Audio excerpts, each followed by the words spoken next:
Did I say that out loud? Welcome to Did I Say That Out Loud, a podcast where Stu Eddins and Mariah Tang reflect on agency life and answer questions from our higher ed and healthcare clients about the latest in digital marketing, content, and SEO. Well, thank you all for joining us. Welcome back to some more shenanigans on the Distal podcast. I'm Mariah. I am here with Stu and our fantastic guest, John McLoughlin. He is the Associate Dean of Enrollment, Management, and Student Success at NYU School of Professional Studies, where he leads initiatives that shape and elevate the student journey from recruitment through graduation. He has 20 years of experience in higher ed administration, and he has dedicated his career to expanding access and opportunity, two things we love to hear about here at StayMates. John is really passionate about advancing the future of work and learning, championing industry-driven curriculum and workforce-aligned programming to prepare students for the future of the global economy. So this just fits perfectly, John, with what we were going to talk with you about today. So thanks for joining us. Oh, thanks, Mariah, and thanks, Stu, so much for having me. I'm really excited about the conversation today. Yeah. And right before we clicked record, we were kind of giggling about our first interview with John way back in 2019, like the before times. So at that time, we had a StayMates 2020, which is a conference that we would run annually, bringing people from around the country. And that kind of dwindled away with the pandemic. We shifted more towards the webinar space. But at that time, we had talked about the emerging role of technology in student enrollment. And now it's no longer emerging. It's a must. If you don't have it, you're kind of falling behind. So we really wanted to talk with you about that today, John. And first off, let's give you a big round of applause because since then you've had a promotion at NYU. Do you want to talk a little bit about that? Sure. I really am very excited that I've joined the NYU School of Professional Studies community. I know that many people are familiar with NYU, probably not as familiar with NYU SPS. As you shared, Mariah, at the beginning, I am very committed to access and opportunity, and SPS has a long history of being able to be innovative and be able to provide more access to students across New York and even internationally. So we were founded as a school in the 1930s that supported retraining and reskilling during the Depression. And then we were there for veterans after World War II in transitioning to civilian life and new careers. We became the continuing education arm of NYU through the 60s and 70s. And now we have over 7,500 students in graduate and undergraduate programs in CE. And it's just really exciting every day that we're so connected to the industries that make New York buzz and have this sort of global reach thanks to our arm of NYU that allows us to connect across the world. But yeah, it's been really exciting work. I'm leading our admissions and financial aid teams, our career team, our academic support services, and our CE part of support services. So a great team that's doing important work, and it's been really exciting. Yeah. With all of that going on, we even more appreciate you squeezing us in today. And we were talking with a guest last week, Martha von Berkel from Schema app, and Stu had kind of made the joke, back 15 years ago in digital, it was mobile first, and that was a really lengthy runway to get from PCs to mobile. But now with AI and some of these other emerging technologies, it's like tomorrow. It's not a 7-year runway or even a 2 to 3 year runway. It's like now. So maybe let's kind of start there. What's one of the biggest technology shifts that you've seen in your various departments that you've worked in the enrollment sphere? Sure. Well, I think what we've seen, especially since our last conversation, is just this real shift in how students want to engage with colleges. And that's been the mindset for us as we consider how we're engaging students, the enrollment technology to support students who really want to have a much more personalized experience, right? They many times want it on demand, but they want it to be very authentic. And so a lot of our decision making really is through that perspective, through that lens of how students want to engage. So we've really spent a lot of time thinking about our tools and our technology and how we hyper personalize the student experience. And so that's like our word, particularly going into 2026 now, that we really are focusing on how are we using data to make sure that we're making meaningful connections to every single student in a way that's meaningful to them when they need it, and also allowing us to be much more smart with our resources. So that's been really the focus of how we are using our technology and our tools. We are recently, maybe in the last 2 or 3 years, we've brought on a new CRM. And that's been critical to the way that we are using data to better know our students, the way we're communicating, we're really segmenting and speaking to students in a way, again, that is very meaningful to them. So that's been, I think, a big change for us, that that we're driving the CRM in a way that connects with the student in a much more personal way. And then we can't ignore that AI is just the big game in town. Students are searching for colleges in new ways.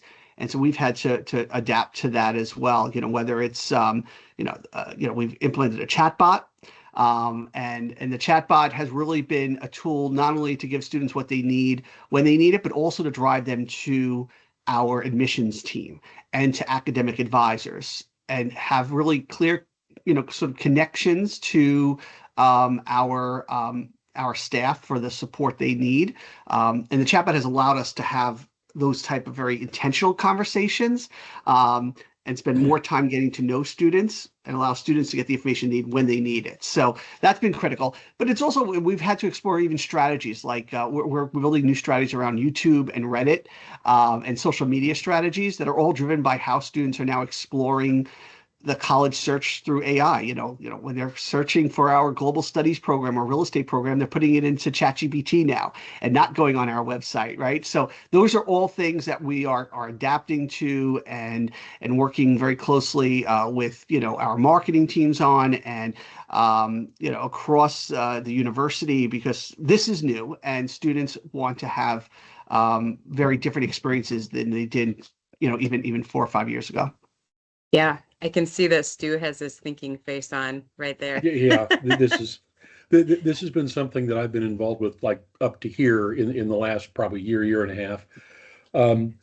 Technology is enabling the prospective student to come learn about us in a dozen different ways. But I've recently been wondering if that's true. Maybe what's happened is AI was the push we needed to realize they've always been coming to us in multiple different ways. Now, I've talked to a lot of people who are looking at AI and trying to react to it. It sounds like to some extent you're looking at AI as an enabler, as some way that you can be reaching out across multiple platforms and enabling you to host those multiple contacts rather than waiting to get bombarded by them. Does that sound like a true statement? Yes, it is. We want to be in front of this because we know our students are already ahead of us in this, right? And so while there's real important conversations that are occurring and need to occur around AI and the sort of the ethics of AI and how do we make sure that we're not leaving any student out. As we continue to refine our use of AI, the reality is that students are there, and it has allowed us to understand where they are, what they're looking for, and it has given us the push to really rethink how we use AI as part of that journey. Very good. Yeah, it took us ages and ages to even get to the majority, let alone now nearly 90% of households having internet connections. Thankfully, AI is coming through that connection to a large part. But I don't think we're going to see the economic challenge that we had with the onlining of the communities. However, the one thing that I keep wondering about, and maybe you've had this experience as well, there's an expectation for at some point AI to stop and have it be a human connection. Is that something you folks are trying to find that fine line, that goal line, if you will? Yes, yeah. So it's interesting when we onboarded our chatbot. It was to address a number of issues, obviously to be able to provide students with the most accurate information when they want it, when they need it. Um, uh, but we also knew that internally it was a helpful resource for us to begin addressing all the questions that come in. We get Right. 40,000 emails a year and phone calls. But what it did do, which is one of the things that we want to do, it actually the chatbot directly drives students to book appointments with our admissions counselors. Okay. And that has seen a significant increase. And those are really important opportunities for the academic the admissions counselors and the prospective students to connect and have some meaningful conversations. And it's not just sort of the transactional types of questions that are happening in the chatbot. Now it's really meaningful about their journey, their experience, what they need, and what they value out of a college experience.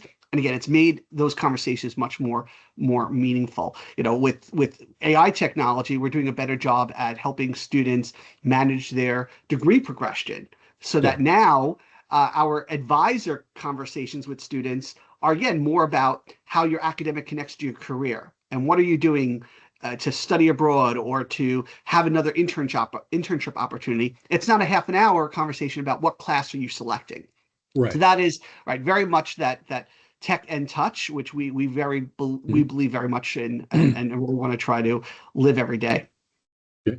Are you able to bring in those those interactions with your chatbot into the CRM data to aid those conversations directly?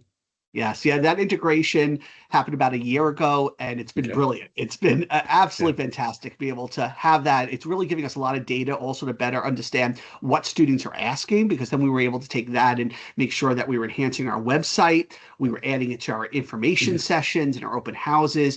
So if students were asking certain questions, if they were trying to figure out certain, learn more about certain programs, we wanted to make sure that we were also sort of closing the loop. And again, we couldn't have done that if that wasn't going back into our data, going back into our CRM. I like how you positioned AI as like this connector and not as a replacer. I think that that's essential for people to understand in higher ed, and that you're using it not as a tool to loop people out and now you have more time to go hammer away at this pile of work on your desk. It's now you have a specific personalized experience to give to a student. Make that connection. Like connection should be the word of the year. Yeah. Sorry, Stu, go ahead. Yeah. And it seems a yet another example of using AI for efficiency, in this case, communication efficiency. So the admissions person isn't asking the same questions the person filled out on their app, ask the chatbot, they come into a warm conversation that way. I love that approach. I wish we could have that everywhere, because that's probably the ultimate benefit of this entire near-term revolution that's going on. The thing that kind of comes to me next is that there's always been, to some extent, a bit of an air gap between marketing and admissions as far as their roles. One thinks they feed the other, and it's never quite on parity sometimes. Have you found that some of these tools and things like your CRM initiatives and so on have kind of bridged that gap between the departments? Certainly. I think, at SPS, we're very fortunate. We have a chief marketing officer and a marketing team that really is aligned. They're driving enrollment goals just like our admissions recruitment team is driving enrollment goals. And so having that same focus and that same target has been helpful in how we work together to utilize different tools. So, there's marketing uses the CRM slate to drive all of their communications and their nurture stream up until, for us, the way we've managed it is up until admission. And then once a student is accepted, our admission team and our communications team leads that. But it's all connected through Slate. And so it's seamless to the student. It's one experience, right? But we really have managed to take the experts from each of our teams and put them in the right places so that we are really performing well, but also connecting with the students again in the most meaningful ways. And so, it's been really important. It's critical that marketing is at the table as part of all these strategy conversations and tech conversations, that they're a partner. I've been at places where marketing has been a fulfillment house, and that is no longer acceptable in any place, particularly in higher education. They have to be part of every conversation, every decision from day one. And I'm thankful to have a great partner with my colleagues at marketing. And I hear a lot of folks in admissions saying, well, marketing and admission structurally, it's better that they're all together and all in one place. I think it's just really a matter of how you're coordinating the technology and the resources and the right folks leading parts of the process. Yeah. And I think that in my recent experience, again, what I'm seeing is AI is kind of making sure that the data is shared equally, so they all know that they're going for the same goals and the same everything else. Exactly. It would appear that in your usage, what you've done is removed a ton of friction for the person coming to you for your solutions, grease the skids, if you will, so that there's fewer bumps about what next and so on. How long did you added the CRM? How long of a transition phase did you have? Was there a lot of feeling your way through the process, or did you have it well mapped out from day one? No, yeah, and this is something I think when we start to sort of think about pitfalls sometimes with technology, everyone wants to move, I think sort of unrealistic, aggressive timelines. It's like we're gonna implement a CRM or a new tech support for our students, and it's going to work from the minute we flip the switch. And that's not the case. You have to build it out in phases. There has to be a consideration around the training, the integration, and those are things that sometimes get ignored, right? It's really exciting when we talk about some of these shiny new objects, but it's really critical that we are planning it out. And so we knew when we brought on our CRM, for example, that every bell and whistle was going to be operational on day one, and that we were going to build it out over time together with academic units, with marketing, and it allowed us to take time also to listen and learn, right? And we had to see what was working, what was not working, see how our students were engaging. Like, for example, we built out an application portal initially, but we didn't build out an admitted student portal. We wanted to understand how students were going to engage with the application portal first, so that informed how we built out our admission or accepted student portal.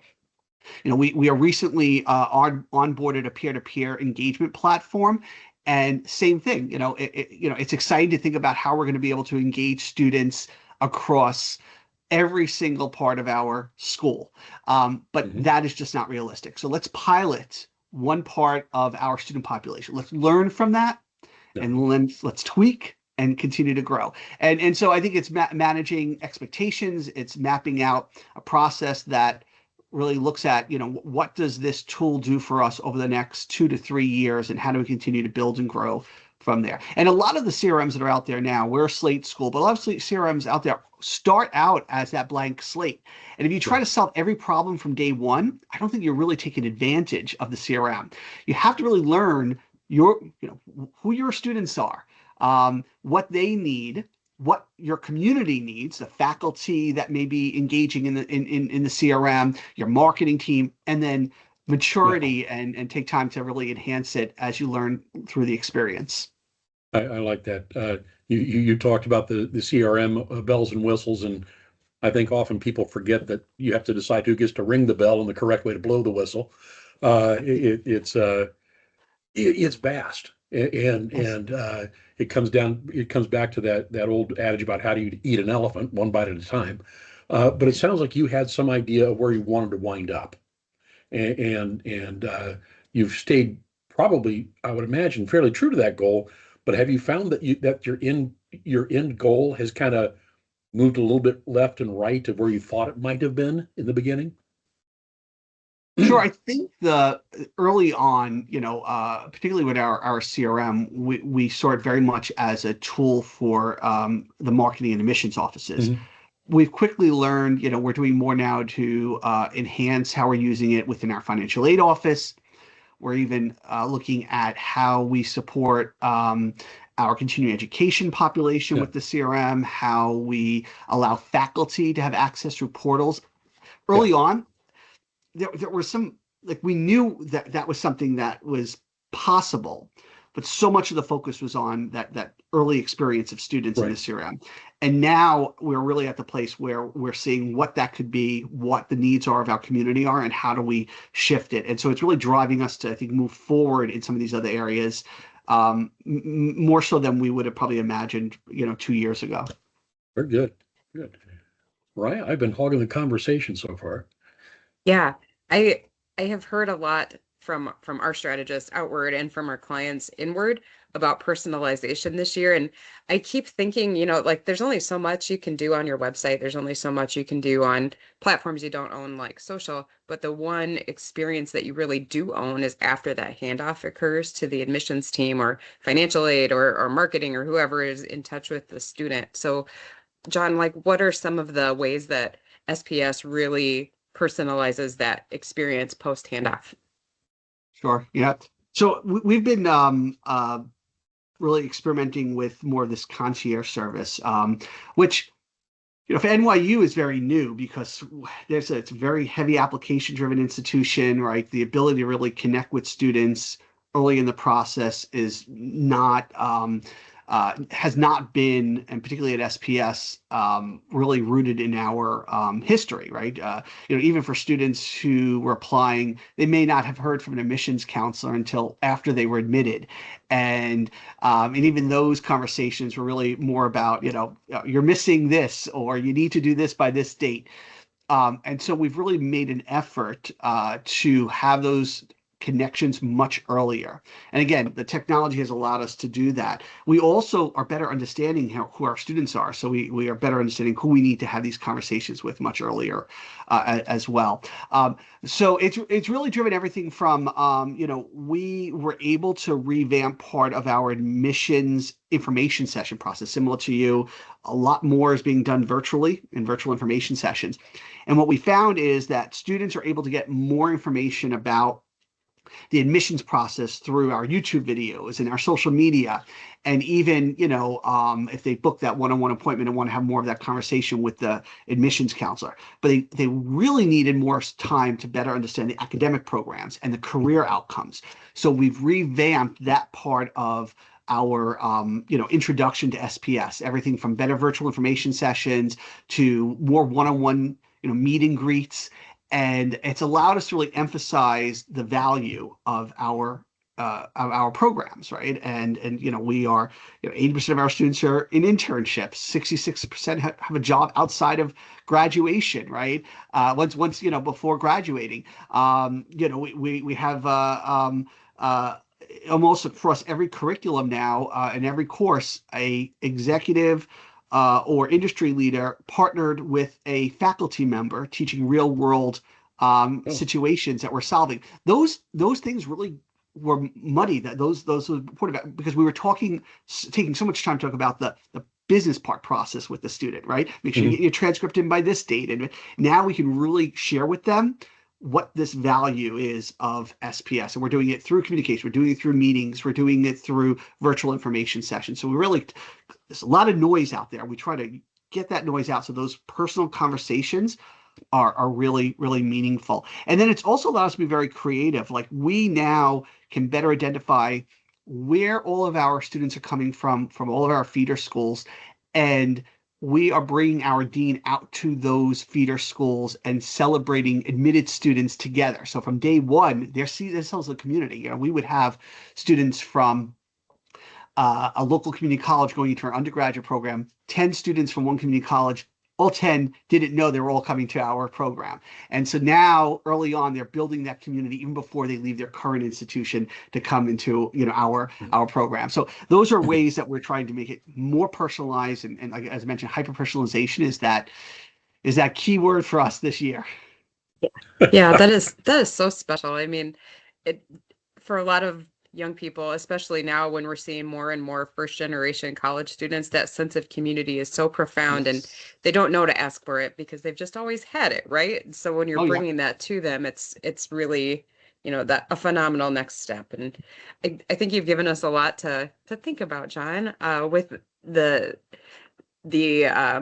I I would say the general position of the market is like, AI is here, you got to do it. And it's that urgency that you mentioned that used to be kind of the way in the world of sharing academic programs with people. But I really like your choice of words, sharing and connecting and making those personalized experiences. I think that needs to really be the focus of, okay, you've got the big shiny tools. Now, how are you going to actually implement them and make people's lives better, make their journeys better, as opposed to just whacking them with some more information all over the place. So I think it's helpful to remember, always go back to your mission and to who your students are. And there's a lot of noise, a lot of shiny objects. There's a lot of new tools that it can be overwhelming, but continue to really think about, why you are where you are, why we do what we do, and think about the support structures around that to enhance those experiences for our students. And that helps to also figure out, what are the right resources and what are the right tools to be able to make those connections for our students. Yeah. Terrific. This was the warm, fuzzy conversation we needed today after kind of a crazy week. So thank you for lifting our spirits, John. Thank you. Thank you. Thanks for listening to Did I Say That Out Loud with Stu Eddins and Mariah Tang. Check out the show notes for more information about today's episode. And if you have any questions, concerns, or comments, hit us up anytime at staymates.com.